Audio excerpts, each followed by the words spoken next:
One of the most common questions that I get asked is, what's the best AI that's out there?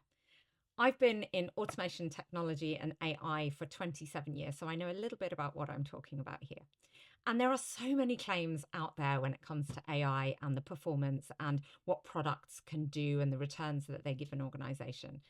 I've been feeling more and more dubious of some of the claims that are made by the people who are selling you AI, and I've been increasingly turning to academic research. Before we get into the conversation about what's the best AI, I think it's worth saying that I feel like I wish we'd never called it artificial intelligence, because there's a false equivalency in both directions of comparing the technology based on human standards, but also reducing humanity to a technology constraint. And what I mean by that is that a lot of AI models have been benchmarked based on human intelligence and capability. And AI is maths and very fast computing. So some of the benchmarks that have traditionally been set around AI, so being able to pass the bar exam or an MBA exam or a medical exam, those sorts of human capabilities are very constraining to the technology, because the technology is a wonderful, powerful mathematical set of models that can solve problems, and they can outpace and outperform human intelligence in that context, a memorization and recall, a computational type of setting. Now, in the other direction, anthropomorphizing the technology reduces what it means to be a human. I am not an inference query. I am creative. I can be philosophical. I have a moral compass. I have values. I care and I feel. And maths and fast computing doesn't do those things. So I think it's really reductive to humanity. We are human beings. We are not just human doings in the context of works. Let's start to get into the conversation about the best AI and how we're measuring performance at the moment.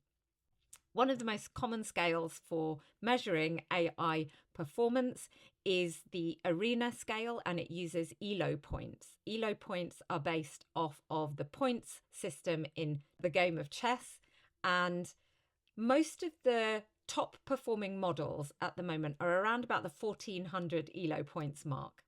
And the ranking at the moment of the top models, and they're only 25 ELO points apart from each other, is Anthropic is at the top, followed by xAI, Google, OpenAI, Alibaba, and DeepSeek.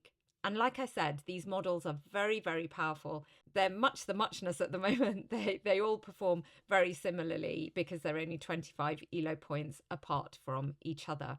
The other pattern that's emerging from academic research is a really interesting concept at the moment. So AI is really powerful and can do some amazing things when it comes to that sort of mathematical and memorization recall type activity.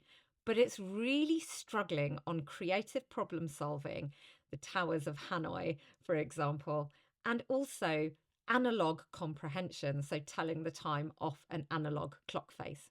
90% of humans can tell the time on an analog clock face. Less than 50% of the models can tell the time on an analog clock face. And this disparity between being able to do really powerful things from an AI perspective and not being able to do the simplest of tasks is what is called jagged intelligence.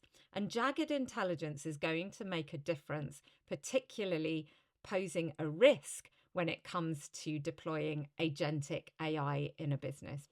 And I think that we're going to see much more of a rise of bot babysitting. So rather than our technology teams focused on more of the development end and the engineering end of technology, we're going to see a lot more of the maintenance, the verification, and the observation of post-deployment AI, because AI doesn't stay the same once you've deployed it. It drifts and it evolves. So understanding and verifying those models and really looking at continuous measurement and benchmarking of these models is really important.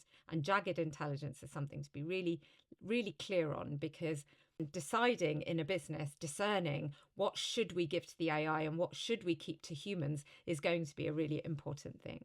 So the problems you're trying to solve, the types of AI, and the maths versus creativity is really important. And navigating that is difficult for people. So if you do need help with navigating some of those decisions, I'm here to help.